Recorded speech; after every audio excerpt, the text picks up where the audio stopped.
WeSurf is recorded at the NewsStand studio at Rockefeller Center in the heart of Manhattan and is distributed by the Swell Season Surf Radio Network.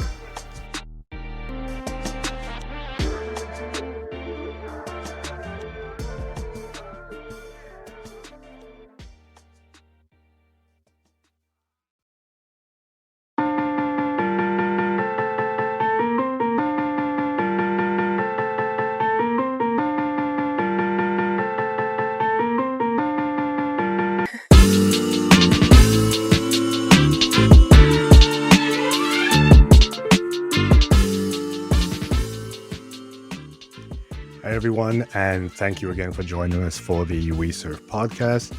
It is Black History Month, so happy Black History Month, at least when we're recording this. I cannot guarantee that it will be released in February, but we are recording it in February, so I am saying happy Black History Month. My guests today are two young ladies who actually are the youngest guests we've had on the show so far.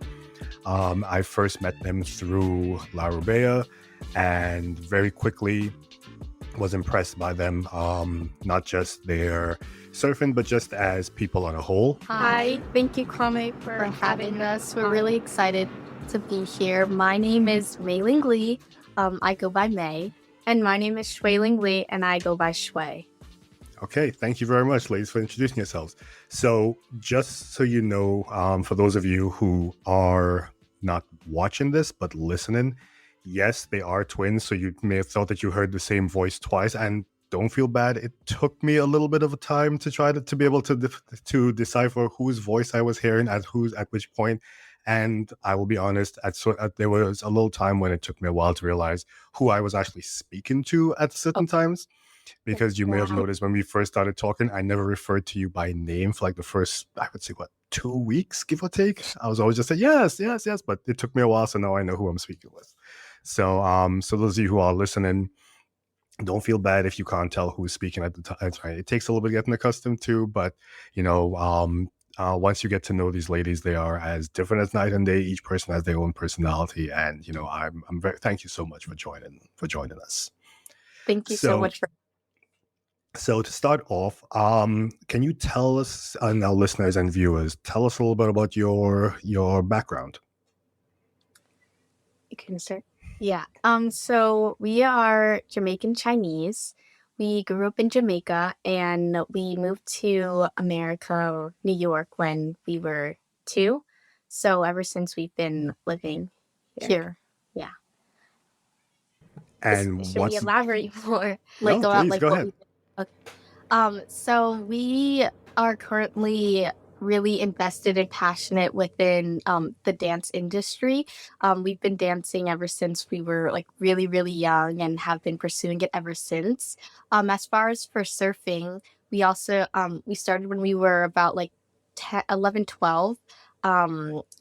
It was a really exciting experience, and it was something that we instantly picked up and really enjoyed. And from then on, we've grown and found deep connections within the surf community and have just continued to do what we love.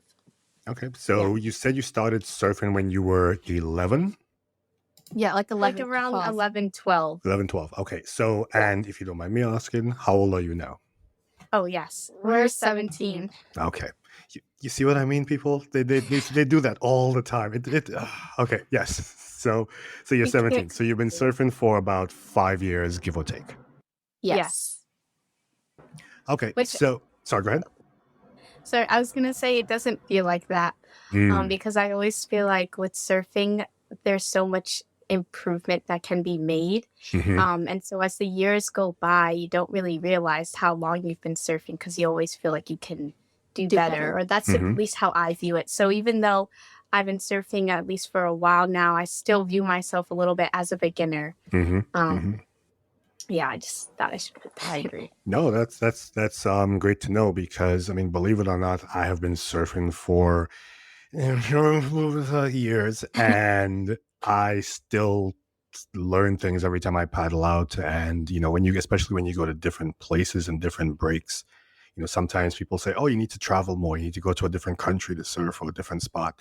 Our local break is Beach 69 and Beach 67 in Rockaway Beach. There are times I go up to 73 or a little further uptown, and it's a completely different break, and I have to relearn everything I've learned. On Beach 69, I could take off without even looking. Yeah. But, you go to the 90s, you kind of got to look where you're going. Yeah. So, and why did you start surfing? What brought you to it? Okay, so we always love telling this story. So actually we have a younger sister, and she is on the autism spectrum. So she was invited to surf with this organization called Amp Surf. Amp Surf. And we're very supportive, so we decided to come out and like show our support. And we noticed that like while watching her on the beach, like we wanted to try it. And so first we started with boogie boarding. Because there was no boards available. So we just, and this was also our first time boogie boarding as well. And so we get in the water and like we're catching the waves in, and it's a lot of fun. And then one of the volunteers asked if we wanted to try. And so we said yes. And we instantly like had so much fun. Like it came a little natural to us. And then she had referred us to join this organization. And then we ended up meeting Warren through that organization. And then he introduced us to La Rubea. And then we've been with La Rubea ever since. Nice. Okay. So again, those of you who are listening and watching, the Warren that they're referring to is the co-founder of La Rubea. So there's Warren and there's Aiden, who I know you've heard me say this before. I have to get the two of them on the show. We actually had a plan to record last weekend, but there were waves, so we didn't record. Everybody went surfing, so it's coming. It's coming. So you started off boogie boarding, and then you graduate. Well, I don't say graduated because you can be a good boogie boarder. So then you moved on to surfing. Yes. And do either of you or both of you, do you remember what it was like that first time? Do you remember basically your first wave? Your first time you paddled and popped up on your first wave? What was that like? Yes, I could say I do remember it vaguely. I remember like I was on the board and I was thinking like how is this possible right now? Like, am I really doing this? And then I also remember like at first, like when you're standing up on the board, it's a little bit like, am I doing this right? Like I was like my legs, I could feel like I was just like thinking like, am I in the right position? Is this how I'm really supposed to be? But I just remember like going like straight down. Like at first when you start, you don't go down the line, you just go straight in the middle. So I remember doing that and I was just like so proud and excited. And then all I kept thinking was, I just can't wait for like my next one and to do this again and again. Yeah. Very similar to May. I remember the foamy that I was on was so big compared to how small I was. So I can like almost picture myself being like very at the back of the board. And like I did like this very like not stereotypical stance, but just that surfer stance that you have in mind before you actually know what it's like to surf. And so, I had my hands out. That's right. Yeah. So almost like a yoga warrior stance. And I had my hands out. And like May said, I remember I didn't go down the line. I was just going straight into the surface. And that feeling that I got, I was so joyous. And I remember I was like, I want to push myself next. I really wanted to push myself into a wave the next time. I was like, I think I want to try by myself. Like I don't want any help. Like, I feel like when we first started, because like we first started, like obviously we were getting pushed into some waves, but even though we were getting pushed, like I always just kept on being like, I want to try it myself. It did take me a while, but like I just wanted to get that independence already. And I think the one thing that like I remember distinctly was that I had no fear at all. I think there was a lot of adrenaline that I was feeling in the moment, and that feeling of riding a wave is something that I look forward now every time I go out. So it kind of like overrides the fear in me, which is, that's like how it describes the first feeling. It's funny you mentioned not having any fear. because I remember when I was working with you guys, there were a few times we would paddle out, and before we paddle out, I would go onto the shore with you and speak with you. Okay, here's what you need to do. These waves of this, these waves of that, and then you would paddle out. And then I would paddle out behind you. And I'm sitting down on my board and I'm looking at you go for waves. And I'm thinking to myself, Lord, please don't let these children die. Please don't let them die on my watch. Please don't let them die on my watch. And I saw actually both of you just start going for waves. And I was thinking that the first time, but then I saw you what they would refer to as charging for a wave and having good enough decision making to be able to say, okay, you know what, this is kind of steep. Let me pull back off of this one, or at the same time, just go and just like hit the wave and just keep going. I'm like, oh, they're fine. They don't need me. I'm good. They're good. Then when you would paddle back, I was like, okay, next time, that's when I would actually start coaching you. It's okay. Next time, here's what you need to do. Here's what you need to do. But no, definitely no fear with some of these waves. You know, the time that I remember the most was, so these two amazing ladies, they do not live near the beach at all. Are you comfortable saying which borough you live in? Yes, we live in Staten Island. Okay, so they live in, so yes, technically there's a beach in Staten Island because it is an island, but they do not live near any surf beaches. So it is quite a travel for us to get to Rockaway when we do go out, but it's always so worth it. And like the having to like travel or like wake up so early is never like a hardship for us because we know the experience and the feelings that we're going to get out there is always so worth it that we never even want to leave Rockaway. Yeah. I remember one time we had you both told me that you were coming out to surf, and I said, okay, I'll leave the boards up on the sand for you because it was pumping that day. I think it was like the time I'm speaking about. It was about 4 to 6 feet, and it was firing. So I said, all right, well, I'm going to be at the beach about maybe 5-6 o'clock in the morning. I will leave the boards on the sand for you guys. Paddle out when you're ready. And my head was just on a swivel for like about 2 hours, just waiting to see, okay, are they coming out? And I saw you paddling out, and it's okay, they're good, they made it out, fine. And then the next thing I know, you guys would just go and just flying down these waves. And we've spoken about that day, I think, so many times, but that was like one of the best days I've ever had. And then watching you, can you speak a little bit more about that? Yes, it really was like one of the best moments and days of surfing that I've ever experienced, because I remember checking the wave report, and me and May always check the wave report before we leave and like text Kwame to see if he'll be out there. And we were like, oh my gosh, it's going to be so big. Like, we have to make the commute. Like, it's going to be such a bomb day. And so I remember paddling out with May, and I just remember like the set coming in, and it was coming in, and I just remember looking, and I was like, wave after wave it would come, and I was like, I need to get on a wave so badly.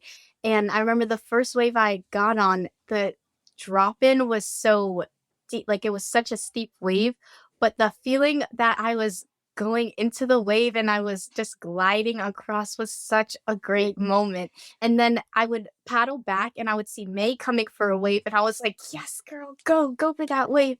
And it was such a good day. Like, I would also say it's so memorable, and I remember it so distinctively. Like, I just remember like paddling in, and I'm just seeing people go right, people go left, like, and just like also like Shui said, like seeing the set coming in, and I was like, wow, like this is gonna be like such a good day. And then I remember this one time, Kwame, that you had actually paddled out with us, and you were on your hot pink Pepto-Bismol board. And you had you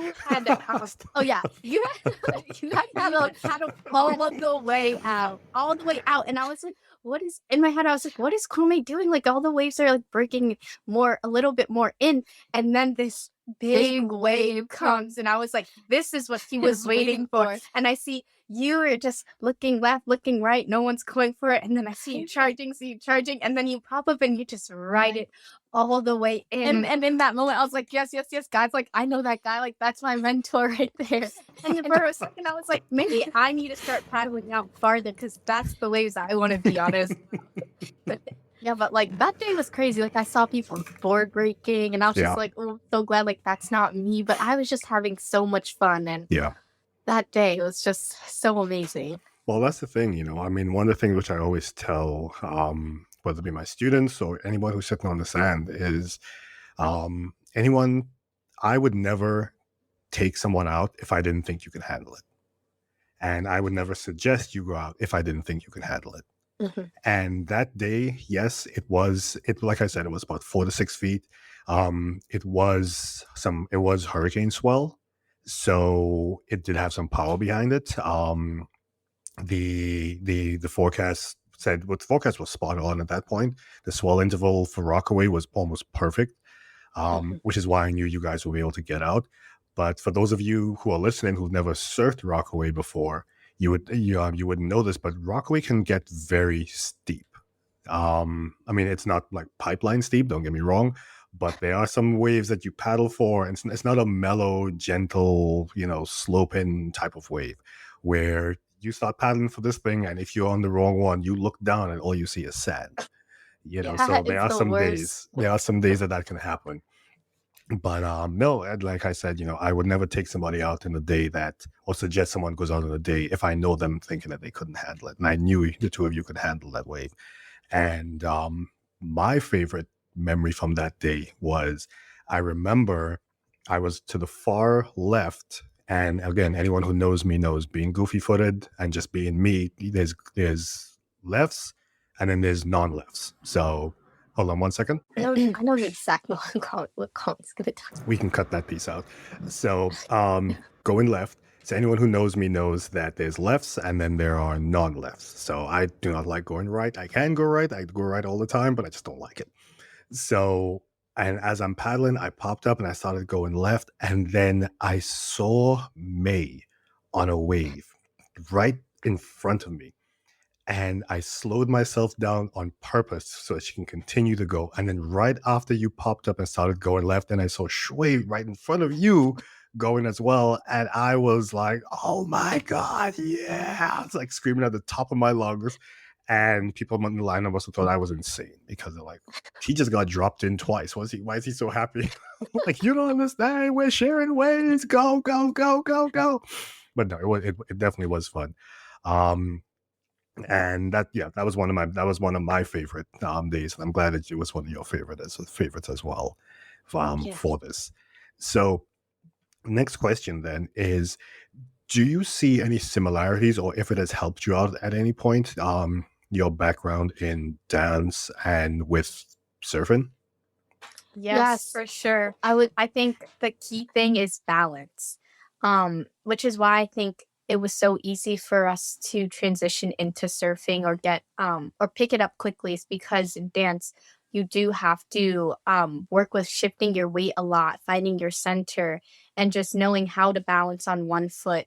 And even though in surfing you're on 2 feet, it's still the concept of being able to shift your weight in order to help you with like different things like maneuvers and which direction you want to go, how to turn around quickly in the water. And then also knowing like how your body moves so that it's like easier. Like when I would get like a lot of corrections about like, because I was always talking about how I want to go down the line, and like Kwame or like my other mentors would say that I would have to like shift my hips or like my shoulders and my head and really face the way that I want to go. And I feel like knowing like how your body works and like how to apply that was really important, and I utilized like my dance knowledge and like what I know about how my body works in order to get the accurate wave or goal that I want to achieve. And I think it's also with like being a dancer and being in the water, you can't really be stiff, so you have to always be loose, and kind of just being loose really does help you a lot with being able to just be free in the water. And so I don't know if that's making sense. No, I think it does. No, that makes perfect sense. So you have to, I mean, the best way to describe it is to be free and loosen up. Because like when we're teaching, I've heard, and I know you heard me say this to people before, You're too tense, you're not breathing, let it go, Yeah. relax, calm down. Just the simplest thing in the world. You do it every day when you get out of bed. I'm just asking you to go from a lying position to a standing position. Just stand up, Yes. and then we'll And work then on it's everything also- afterwards. I think it's also that like notion as well that it is when you're surfing, it is a movement of your body. So it is also still in some way dancing because you are you do have to have a flow through your pop up and how you get there, even just your paddling as well. Yeah, I mean, there's a which reason also- why surfers are often called wave dancers. Yes. Which also like paddling is another story with how that connects to dance. Because with me and May, we're ballet dancers. So this is actually part of getting into surfing that was a little hard for us. But because we're ballet dancers, we don't really use our hands or like upper body that much. We have to be elegant and keep that a little less. Yeah, that composure. And so like with paddling, you have to be using your arms and your back a lot. And so gaining or learning how to gain that power that's needed to paddle yourself into a wave was something that was really hard for us. But I guess that's something that differed from dancing and surfing a little bit. So really small, just looking around, making sure, small secret. I actually did 6 years of ballet. Oh, Yes, yes. I was- We I know was- that. We knew that. Yeah, I was forced into doing 6 years of ballet as a kid. But no, so I definitely understand what you're saying, that you and I remember working with you guys on that, on like your positioning and where you should be until you gained, I don't want to say gain the strength, but gain the technique for your bodies to be able to get into a wave, because there are people who 2 strokes and they're gone, but you see them get out of the water and they're like pencil thin, and you're like, how did they get enough energy to how they have the strength to do that? And then you have other people who are like big guys and they're just like struggling, trying to get into the wave. So it really differs. Everybody and everybody's body is different. And we will be right back. And now, back to our show.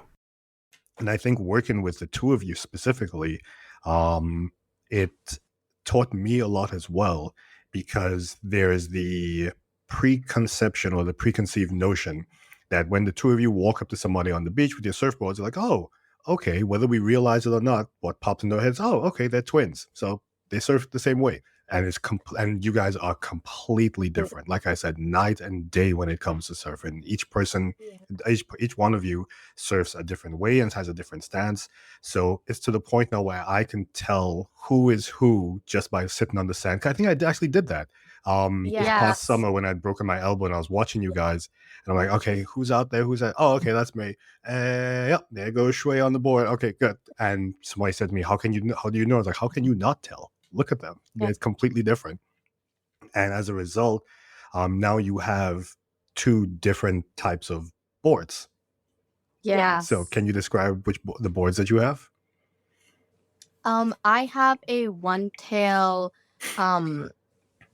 pin board. A pintail, yeah. Yeah, pintail. And so for my style, it's very like, I like to go like straight down the line, and I also like to be a little bit like more laid back when it comes to my style. And I also like develop doing a pig dog style. Yeah, pig dog style. So my board is very like equipped to my style and like how I ride. Okay, forgive me if I'm wrong, but I have a twin tail. Yep. So you have it's a twin fin fish. Twin fin Fish. Yes. Yes. And so my board kind of geared towards my style because I really like charging really fast into the waves. And I think for me, my struggle is that I always feel like I can't paddle fast enough into the waves, or I don't have the momentum to get into the waves. So my board kind of geared towards helping me really get that push into it and cruise a lot faster. Just going down. Yeah, that's great to know. And listening to you guys talk about the boards, I think that's a big mistake a lot of people make, because in their minds, a board is a board is a board is a board. Yeah. Okay, every single thing, it's just, oh, I'll just get on this and whatever. And in some ways, it can be. Again, if you are just listening to this, you may not be able to see this, but over my left shoulder, I have an alaia, and over my right shoulder, which one is that? That is a 6.6 thruster. And then off in the corner in the room that I'm sitting in, there's a twin fin, and there's an 8-foot, and then there's another board there somewhere. So, it really depends on what the conditions are, but it also depends on your style and what you want. So, to the listeners out there and those of you who may be thinking about picking up surfing and so on, what I'm going to say to you, and you guys can feel free to agree or disagree with this, is that learn your style and don't let anyone else tell you differently. If you are a longboarder, you're a longboarder. If you're a shortboarder, you're a shortboarder. Everyone knows I love a foamy. I will paddle off the foamy on the biggest day just because I'm like, hey, it works for me. So, so I would say to them, and you guys are the perfect example of that, because here are a set of twins, and each one of them has almost completely opposite boards at this point, and completely opposite styles of riding at this point. Yeah, and I totally, not to cut you off, but I totally agree with what you're saying, because even like going out like to Rockaway sometimes, and a lot of people have like different boards and different styles, it can be like a little intimidating, because you're like you want that kind of board, or it's like that stereotypical thing that you always see on like social media where people have like ride short boards. But I totally agree, where you have to like know your style and like what you're comfortable with. Like recently this summer, or like when we traveled to Jamaica, we've been trying to pick up shortboarding, but we're not as like that comfortable with it yet. And for now, like we're sticking with longboarding, and hope to explore more in shortboarding. But yeah, just restating what you said, with knowing like your style and what you're comfortable with is a really big advantage. It also saves you a lot of money and a lot of time. Like going back to those who are looking into starting surfing, don't just buy the fiberglass shortboard that you see. Like, definitely starting off with the foamy. There's no rush or pressure to find your style. Say it again. Say it again for those in the back, because I've seen so many people who are trying to force themselves to this, what they think is the right board the board that they must have, because that's what they saw on television. So they want to ride, you're 6'1", but you want to ride a 5'8", and it has to be a short board, and it has to be this, and it has to be that, and it has to be a potato chip type of one. Like, why? Like, dude, that thing barely floats. Come on. That's for somebody who's like 10 pounds. Why are you trying to ride that thing? But, no, you're completely correct with that. I was just gonna say, I think it is definitely like a very common mistaken notion for people to do that. And in the end, it just ends up like sitting there in your house collecting dust because you don't know how to use it properly. So definitely, like when you're investing in surfing, you have to invest in the right surfboard, but also take in consideration of who you are as a surfer and how you surf before you go out and buy a board. Definitely. So you mentioned Jamaica. Don't think I was going to gloss over that. You mentioned Jamaica, so you've surfed in Jamaica. Yes. Okay, so let's talk about that then. So I know you've surfed with Ika. Yes. And again, that's another person, whether he knows it or not, I'm going to get him on the show. I know he's a very private person. He doesn't like to do these types of things, but I'm going to force him on the show at some point. So let's speak a little bit about that. Okay, so our first time going to Jamaica was March of 2022. And I kid you not, the day that we arrived, we went out to go surf. And it was at this beach called Copacabana. And we went out there with Ika. He took us out there, and we brought our brand new boards at the time. And What can I well, say? well, it wasn't like the worst experience ever. We still had like a lot of fun, but being in a new setting, there was a lot more things to take into consideration. So in at Copacabana, it's a reef break. Yeah. Right? Is that what you'd say? Yeah. And so that was the first shock because you can't put your feet on the ground whatsoever. And in Rockaway, you still have to be a little careful of the crabs, but It's like, soft sand. Yeah, it's And funny we though. learned It's called Rockaway, but it's a completely sandy bottom beach. exactly. And we did learn our lesson because we did like go home with so many sea urchins in our feet. Mm. But the first day it was really, really amazing. And like we like surfed till the sun was setting and it was like really pretty. And the waves were more calm.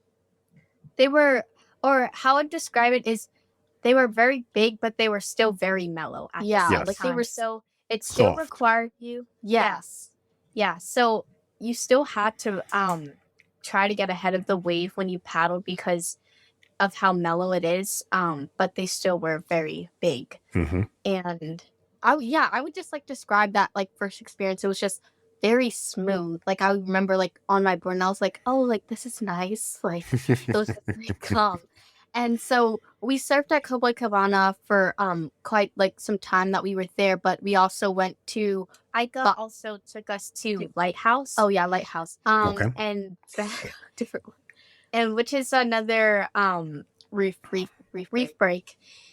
And whew, Lighthouse. It's a little bit more different than Copacabana. The waves are, I would definitely say, a lot more stronger Mhm. and even bigger in my perspective. Mhm. In Aika's perspective, he'd feel like these waves are nothing. They're not that big at all. But to us, we're like, Whoa. big. These waves are huge. And I remember that like that beach was like straight left, but it wasn't. It was like Aika was telling us that if you ride it left, we had to go like all the way Mhm. down. So that was like quite a journey, and then having to paddle back, that was like exhausting. And I just remember I was like, oh, like I was just like, I think I need to take a break like each time after a wave. And I remember at one point I like came out and I was just like watching Shui and Uncle Aika, and then he had brought his friend David with him. And he's like top notch, like Mhm. amazing like shortboarder. And it was just like really beautiful. And it was I have like still some videos of on my phone, but it was like a really good experience like surfing there. But there's this one time where we weren't with Uncle Aika and we went to Boston Bay Mm. and we were Yes. by ourselves. And those were just like really, really, really rough waves. And it was also a bit deeper, still a reef break. And we were just out there by ourselves and we were like really, really trying to like make it work, but it was just so different. Well, the conditions got worse, yeah. worse during as the longer we were out there. But at first, I think after surfing at Copa and after surfing at Lighthouse, I guess I would say the expectation. well, now I was going to say expectation, but I would say that the fear of not having someone else there or like watching over this kind of subsided. So when it came to Boston Bay, we kind of just wanted to go out there and have as much fun as we could Right. with the conditions. But still, I think overall, all three spots were definitely a great experience that we had. And I did learn a lot about myself as a surfer. And I think looking back at the videos that I have of me surfing, I want to go back there and reapply now my new techniques that I've gained since surfing at those spots and just see how different it is and how much more fun it could be for me once I go back. And then, so that was in March of 2022. And then we went last year, January. And so it wasn't like prime time for like surfing. So we didn't really surf that much. But one thing that was really cool is they did hold a surfing competition that we got to watch. Okay. And that was really, really fun. So many like surfers around Jamaica came into this competition, and there was a women's section and there was also a male section. And it was just really, really like such a fun experience, and watching how each rider shows off their skills and like who they are. And then also in on the announcements, they would like introduce the surfer and like where they're coming from, and like you can kind of just like see their personality, and then even getting to like talk to them after and see what kind of people they are was really, really fun. Nice. Yeah. Nice. Yeah, like I said, I really want to get Ika on the podcast, so that's fingers crossed he won't. I'm not even crossing my fingers. I'm not even going to ask him. I'm going to ask his wife, and then she'll get him to do it, to agree to do it. So, and I've said it to them already, and he's just like, okay. So, yeah. But no, it's. I've never surfed in Jamaica before. I mean, I definitely want to. He's invited me to come down a couple times, but just didn't work out. But fingers crossed. At some point, I'll get myself down there to surf with him. But so, speaking of reef breaks and shore breaks, I think a lot of times people tend to paddle out, and I've seen this happen so many times. People tend to they learn to surf during the summer, whether it's at Rockaway or wherever, and then or sometimes I get people who went down to Costa Rica and they surfed in Costa Rica and they come back, and then they paddle out in hurricane swell, or with the waves have a little bit of a bigger if the waves are a little bit bigger, or they paddle out if the waves are a little bigger. And what ends up happening is, of course, they get into trouble. So can you describe the feeling you had, like when so you guys said you went to one of the spots by yourself? Was there any type of nerves, any type of fear? I mean, I know you guys have no fear, but any type of should we do this? Should we not do this? Are we good? Are we not good? Because even for me, sometimes, like, I surf pretty much all over the world, and there are instances, doesn't matter what break it is, even if it's Rockaway Beach 108, I will still paddle out there and pause and go, okay, yeah, I haven't been here in a bit. Let's take a look at this. Heart's beating just a little bit faster. So if I experience it, I can just imagine what it was like for you. Yeah, so one thing I would like to say, it's definitely always a great class to have each other out there, because May would be like, I'm gonna go for this wave, and then I could be that person for her to be like, oh, I don't think you should. We always do that. Even we did this when we were in Boston Bay alone, but even like in Rockaway, we're always like looking out for each other, telling each other like, yeah, go for this wave, go for this one. We're like, no, like it's too big. But this time, like first when we were paddling out, I think we were like really excited and we wanted this to like really, really work. And it, like, as we're paddling more and more out, we're noticing that the waves are like becoming like bigger and stronger. And then there's also like alongside us, there's other surfers. Like I think like there's just like 2 or 3, and they're like a little bit like doubting us. They're like, oh, do you really like want to go out? Like, do you really got this? And we're like, yeah, we're like fine. And but it wasn't in a way where we felt like we had to prove ourselves. Yeah. We know that they were just talking to us in a way of just like looking out for us, which was great, because at some point they did also help us and like distinguish like which ways we can go on. But before we were talking to them, I think at first, like, it was really calm. We could tell which waves were best, which waves were not. And I think what happens is when you get frustrated with not being able to catch a wave, I would describe it as like your judgment gets cloudy, because at that point you really just want to get on any wave that you can get on. And so I could see that happening with May. So I know with me, I have to be that one person who is reassuring her that it's okay if you're not catching any waves, but also making sure that she's just not going for any wave that's coming her way. And so it's not much of fear. It's more of just like safety. And so, like, to speak on what Trey said, like I was getting really frustrated because Troy was catching all these waves, and like I was like I just want to experience that. And I like started going for any wave, but I was just getting like more and more tired because I wasn't catching these waves, and I was just upset. And I remember one time in Rockaway, like I was speaking to my aunt, and I was speaking to one of my mentors, and I was telling them how I was like getting so frustrated, and they were telling me how like if I'm mad at the water, like I'm like, or if I'm like upset, I'm releasing that energy out into the water, and therefore I'm just gonna get the same energy back.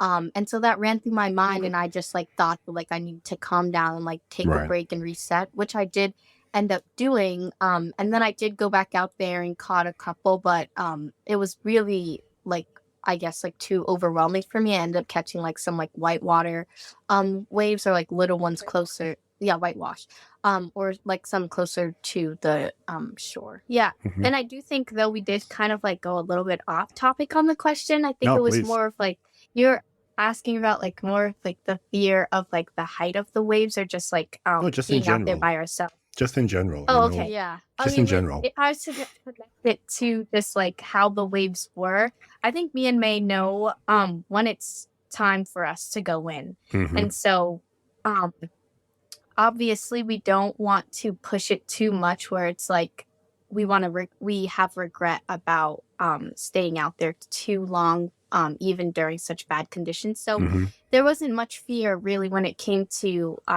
the conditions of the waves. Yeah, if that makes Yeah. sense. I think it was just like fear of not catching any that like was like going through my mind. But I don't know. I guess I was speaking for myself, but I was a little scared um to like be out there where it's just like us two, and um yeah.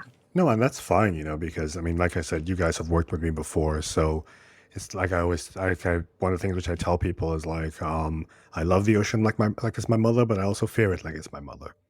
And so I have a healthy respect for it. And the wave size, it's always something that always makes me laugh, because there are times when I'm speaking with people and I have friends who are like, "Oh, are you going to surf today?" I'm like, "No, I'm good."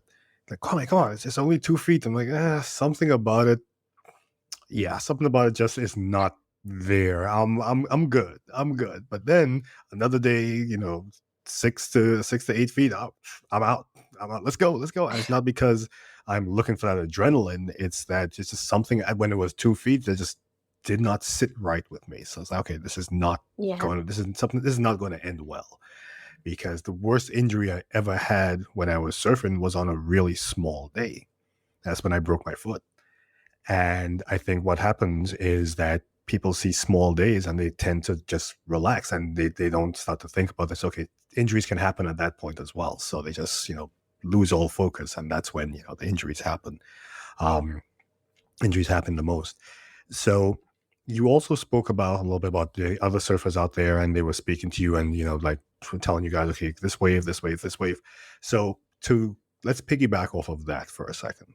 Mhm. As young ladies who are also surfers of color, what do you experience? Is there anytime when you're out there and you experience something like, okay, I'm completely comfortable out there? Or is there any point where you're like, okay, I am just not here, I'm going to paddle over to the side? And not because anyone's doing anything specifically, but just because, whether you realize it or not, the vibe is there. Yes. I think I was actually like pondering about this not too long ago. First, it's just the notion of being a person of color in the water. I think I always, as much as like I don't want to admit it, I always do have a feeling where I need to prove myself. Because I feel like when I step foot into the water, I just get this feeling of judgment, and it's nothing towards anyone as at all. Obviously, like surfing in Rockaway, there's a lot of great people there. I know the community is very welcoming, but still, I do go into the water feeling like, okay, I have to prove myself that I'm like not worthy, but like I can surf, and I can prove people wrong about being a surfer of color, which is like, it should never be that case, but I think that's just the reality of it. And I think, um, I always do find it more welcoming when I'm with people of color in the water, if that makes Yeah, sense. I was gonna say that like it's always I never like really think about like what Trey was talking about when I'm with La Rubea. Like I always have this sense of like joyous and like I just get to like focus on what I'm doing rather than like having to prove myself. And I do see like these feelings do come up sometimes when at this one time when we were at the competition In in Florida. Jacksonville, Florida, and we were like trying to practice like the day before. And we were just it just felt like we weren't welcomed, and we were just met with like a lot of they were having a swell there, so their locals were like, like really pumped to be like out there. But like we weren't welcomed, and it just felt like we had to like we actually did a lot of times had to like paddle over, like get out of their way. And one guy did like even yell at us. And like I don't remember exactly what he had said specifically, but it was something along the lines like "get your girls out the water" or something like that. Um, And so obviously that's very discouraging. But at the same time, I think it definitely helps being with with your community that's supportive, because I think even in the summertime, like I don't think I would find myself out there by myself if I'm not with May or with you or with like someone. We always, even though it's just us, but we always do always go out with like a friend or like someone within La Rubea, or whether that's you or someone else. Therefore, like we have someone with us in case of these like situations. That does happen in the summer sometimes, where we do have to like paddle over to like avoid this one person. And then I also like sometimes when like the really like advanced like little I don't until like another surf organization comes in with their kids, and they're all just like on their like um short boards, and then we have to like relocate ourselves. Yeah. So there's a That was so very like no, go ahead. sorry. I was gonna say it was very skitter scatter Mhm. with what we were saying, but I hope you guys can No, understand like please. where Absolutely. No, we understood it completely. Because there definitely is a sense of you get into the water and, Shui, what you were saying, that you get into the water and you think to yourself, okay, I have to prove that I belong here. And it's very interesting. I'm doing a lot of research on that, and it's not to prove because anyone specifically has tried to make you feel uncomfortable or has said to you that you don't belong. It's just that as you step foot in the water, you're like, okay, I need to prove this to someone. yeah. And I think it's definitely just that like societal notion that goes with it. I think there's definitely like a lot of layers into this feeling that most of us get. And I think it comes with just that fact that a lot of people don't really expect Right. to to see us there. Right. And I think because that's been something that has been perpetuated into society for a very long time, and it's only been so recent that a lot of there's been a lot of more diversity in the surfing community. And Yeah. so because I feel like this notion has been again being perpetuated into society for so long, I think it's just a feeling that automatically I feel Automatically happens. Yeah. Yeah. So no, that's very, very poignant. So now I'm going to ask you. So let's ask you these questions. Let's lighten it up a little bit. Who would you say are your surf role models? Doesn't have to be female, it could be male, whoever. That you not necessarily that you say, I want to be like this person, because you should never try to be like anybody else except yourself, but to say, okay, these are the individuals who I see them surf, or I see them go through life, and surfing is a part of their life, and I like what they're doing. I'm going to try to be or emulate how they are, or their beliefs rather. Okay. So wait, okay. Yeah, Okay, you can so go I first. have so when I first started like getting into surfing, I think the first female surfer that that instantly caught my eye was Nike Miller. Mhm. And I've always like looked up to her and like watched her videos, and I always like I Amazing want to like do longboarder. that. Or like Amazing that, like longboarder. so clean, so like just like Effortless. and I love that. And then I would also say that I looked up to Farmy a lot. Like I remember like when we first met, she was around like our age, maybe 16 or 17. Mhm. And now she's like grown so much, and her just like everything about her, like her persona, her attitude, and her drive is like so inspiring and empowering. And I really do look up to her as like a big sister within La Rubea and just like within life. And then Mhm. I would also say that I look up to you, Kwame, as Oh. well. I love like your persona and like how you go about things, and how you're always so helpful, and just like watching you is always so inspiring, and I'm really grateful to have you as like my mentor. And then It's gonna make me cry. I mean, for me, I think how May basically took the words out of my mouth. Those are all three people that she mentioned are also people who I look up to and aspire not to be like, but aspire to and not take, but I guess like aspire to learn from. Hmm. And I think also because I had this connection in Jamaica, I think definitely Aika Mhm. is someone who I look up to, and even Chrisana. I Kasana. love Yeah. them both deeply, and I think they're just the vibes that they also bring to us and bring to their community is something that I really, really look up to. And I was gonna say grateful, but I guess like I'm very grateful for the fact that I can be introduced to these people and have them in my life as my role models in a Mhm. sense. Mhm. And I think it definitely each and every person, whether I've met them or just seen them and have a talk with, I think really has helped me grow as a person outside and inside of the water, which means a lot, truly.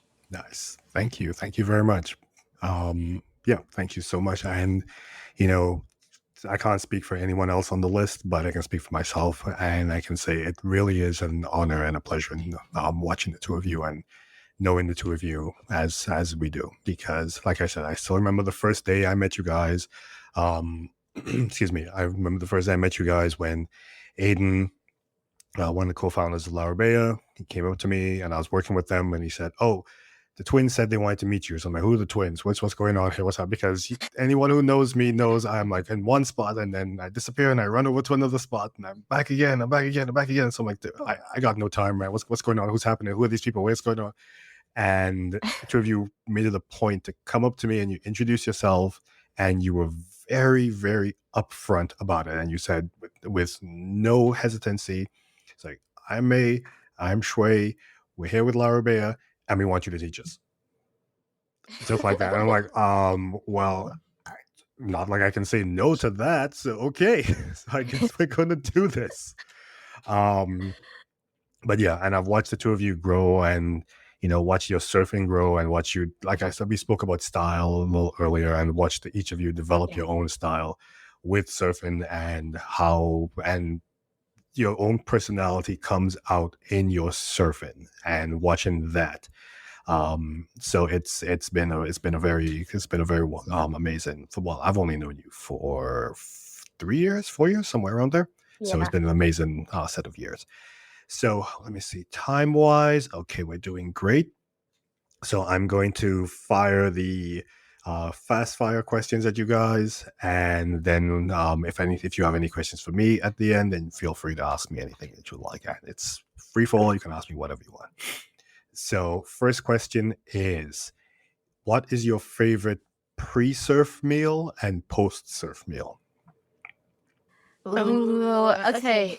Favorite pre-surf meals probably well, number one, I don't know if this counts, but water. Definitely Okay, water. definitely counts. Absolutely counts. Hydrate, folks. We always Yes, Larmy always provides like such good snacks that are like very nutritious. So it's always fruit leather, granola bar, and Hmm. like a tangerine. Okay. Yeah. For me, it's definitely watermelon. I Mhm. love. I was gonna say that as like mid, like you come out, you just with a little break. That's like the mid snack, the watermelon. It's so hydrating. So I think it definitely is a great after surf snack. I think pre-surf. This is gonna sound really bland, but I really do just like having like some toast. Mhm. Like just having some toast, maybe like with some jam on it. Um okay, I was gonna say my post surf snack. Oh wait, my another post surf was definitely Kwame's doubles. Yes, Because that's what I was gonna say. When Kwame brings the doubles, it is the best treat to have, and it's such a delicacy. And then also, our number one spot is Super Burrito. Oh, So Super yes, burrito. Super Burritos. Not a those two sponsor, are, but like- should be. Yeah, yes.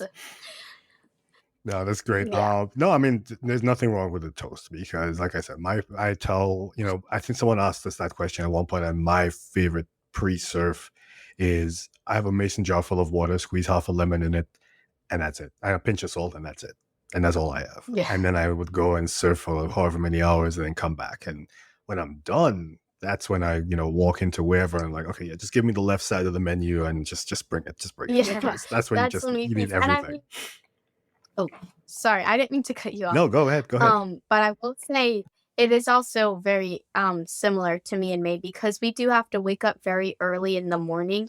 Most of the time we are rushing to just get out the door, so there isn't much time for us to grab something. But if we do, it usually would be just a fruit, something really quickly that'll give us a little bit of energy and nutrition. Or like I said, like toast. Okay. But definitely after surfing for like 3-4 hours straight, Mhm. you come out and you feel that hunger and you're ready to just feast. Just feast on It's the whatever you best. can find. And we will be right back. And now, back to our show. Okay, so next question is, I actually have to rearrange this question because everyone always jumps off the first one. So, would you rather surf warm waves that are between 2 to 3 feet consistently for the rest of your life, or cold waves that are 4 to 6 feet and every single one of them gives you a barrel? Okay, I would say the second one because even though like the water could be cold, but that doesn't mean the sun isn't shining. And that will always like keep you warm. So that I would definitely say the second one for sure. I'm very conflicted in making a decision because I would say like there's nothing wrong with a good 2 to 3 feet like for the rest of your life. But yeah, again, for the rest of my life is a little crazy. So, and I haven't experienced a barrel yet, so I think definitely not definitely, but I'm leaning more towards the second option. Okay, I can accept that. Wait, what would you choose? I honestly, I'm like you, I'm conflicted because, if the waves are good and I'm like, all right, then I think the beautiful thing about surfing in cold water, at least for us in the Northeast, is that we know it's going to end at some point. Yeah. So if you tell me it's going to surf, I mean, let's say like Iceland, for example, and you tell me, it's going to be 35 degrees outside and the water's going to be cold, but you get barrels for every single time and it's 4 to 6 feet. Or you tell me, hey, it's 2 to 3 and you're in Bali and you're like, give me the 2 to 3.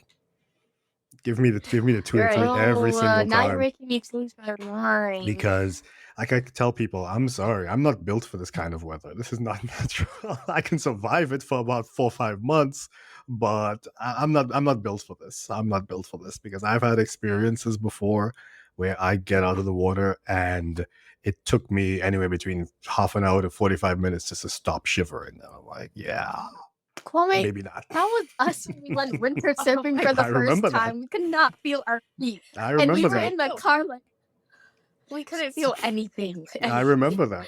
And then like, And it wasn't even cold that cold that day. It was bad, but it wasn't that bad.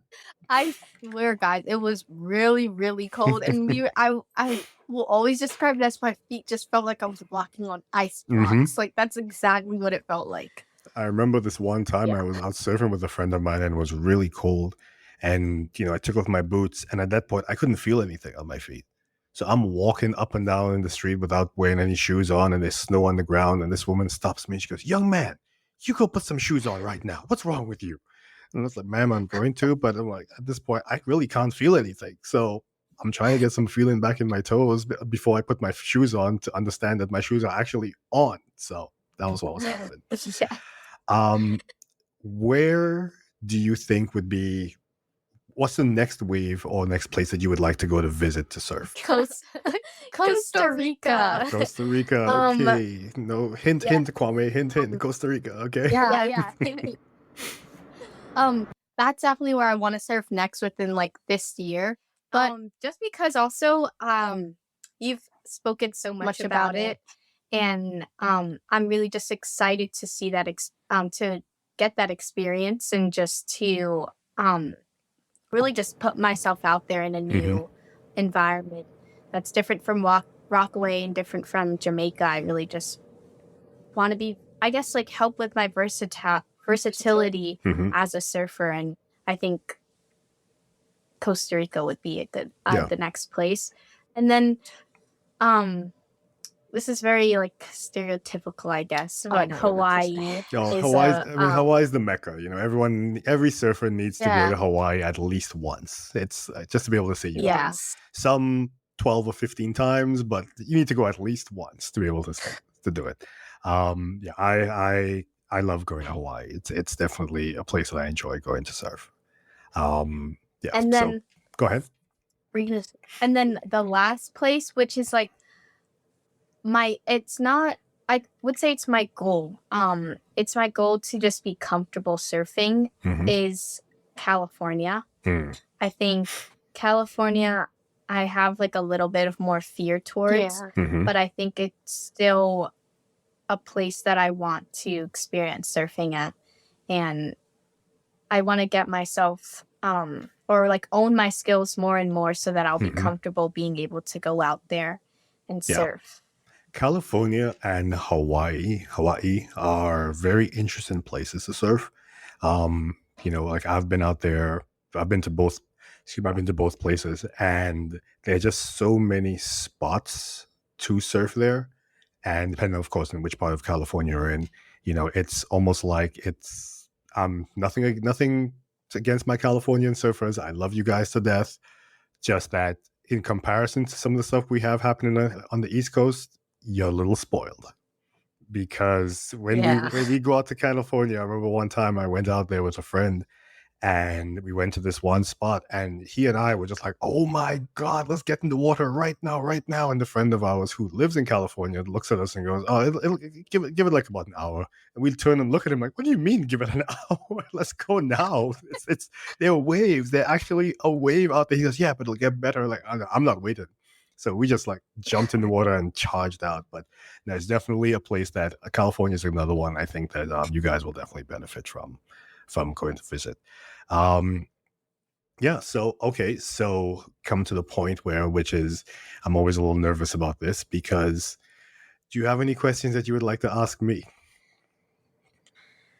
I want to think of one. I definitely do want to ask you a question, Kwame, since you've been asking us. I mean, I think this is a question I'm just curious. But could you tell me a little bit more about WeSurf and this podcast, and like what you aim towards doing with like the guests that you bring in? Sure. And what you hope for your listeners to gain from. Sorry. No, sure. So WeSurf was actually Nigel Lewis's brainchild, and he brought me in on it. So what we're trying to do is to interview folks who, mainly Black, BIPOC, so Black, Indigenous, people of color, and also LGBTQ folks who don't really, who are not the typical folks that you think of when you think of surfers. So, I was at International Surf Therapy Organization conference in December, and one of the quick experiments we did was we Googled surfer, and of course the image that came up was cis white male blonde haired surfer. Then the image after that one was Kelly Slater. So, but then, but what we realize is, even though that's your typical, that's what Google thinks of, or the Google AI puts forth as the typical surfer. But then when you go outside of the country, i.e., and by outside the country, I mean outside of the United States and Europe, you have all these different people of color who surf. You have male, female, black, white, Native American, brown people who surf, but these are not but that's what Google is pushing as your typical surfer. So really are not recognized by society as what your average surfer will look like. So the idea behind WeSurf was to show the community and give people a chance to put forth their stories, and give them a voice, essentially. Say, okay, you are a surfer of color. You are LGBTQ plus surfer of color. You are a surfer, an indigenous surfer, but yet people have never heard your story. So here you go. Here's your chance. Tell us about you. Tell us about yourself. And that's pretty much what it's about. So just to give people an opportunity to speak, not just about themselves, but about a lot of the work that they're doing, because some of the folks that I've met, one of them, I've already recorded his, and we're going to release it soon. He is doing amazing work out in Puerto Rico with Giovanni with his organization Surf for Them, which works with kids on the spectrum. And I think that people need to hear about this, because and they've set up this thing where you can actually go. Actually, I'm starting to spoil it now. Where you can go, where people will go to Puerto Rico, and he will work with their kids and with the adults and so on. But so he does amazing work. But unless you are specifically tuned into that, you would never know about it. So we're trying to get the word out there and let people know that there are amazing people like yourselves out there who are surfers, dancers, run nonprofits, CIOs, CEOs, do all these different things. And we are not what Google defines as your quote unquote typical surfer. So long-winded answer to a short question, but I hope that answered. No, it did. I really, really do love that, Kwame. Me too. So the question I came up with, this is kind of like not anything like super big. Please go ahead. Because you always talk about these three places. So between Morocco, Puerto Rico, and Costa Rica, which one is your favorite? Trying to get me in trouble. Trying to get me in trouble. Okay, so each one has something special. Puerto Rico, it's a hop, skip, and a jump for me. Puerto Rico is where we live on the East Coast, so it's pretty easy for me to get to from New York. And also, being a person from the Caribbean, growing up, Puerto Rico was a place that I went to a lot of times with my mother. So I kind of, it's almost like going back home for me. So when I do go there, I go to visit, and I do have friends down there, and I speak and I talk with them. I don't just go to just go surf and leave. It's go visit with friends. I do have some family who lives there as well, and now I have even more friends. So it's not just a place to go and surf. Morocco was also going home, because it was, at least for me at that point, it was surfing in the motherland. It was surfing in Africa. When I got off that plane and I stepped foot off the plane for the first time, and my foot hit the tarmac, and I told myself, hold on, I am in Africa, and I am in Africa. I'm in the motherland to surf. Oh my God, I'm here to surf. and the people were so friendly. And not that I did not expect them not to be friendly, but there was just how friendly they were was a little unexpected, because again, nothing against New York and New Yorkers. I love New York, but I can't think of anywhere in New York where someone will see me walking on the street and tell me I'm too skinny and invite me into their house to eat. I can't think of any place like that. At least no neighborhood I've ever been to. So, but it happened twice in Morocco, two separate places. So the Wow. people are so friendly and the food is amazing. That's the only surf trip I've ever been on where I gained weight. Every other trip I've been on, I lose weight because all I'm doing is surfing. That one I actually gained a little bit of weight. Yeah. And Costa Rica just has this.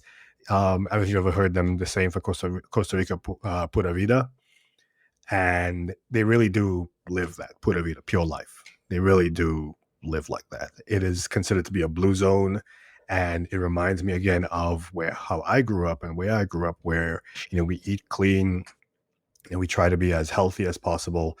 And again, the people are really friendly, and the waves are the waves help. So, and it's warm, so no wetsuit, no just board shorts and a rash guard. And even the rash guard is kind of hot sometimes. You got to take it off because and wrap it around your head because the sun is coming out on you.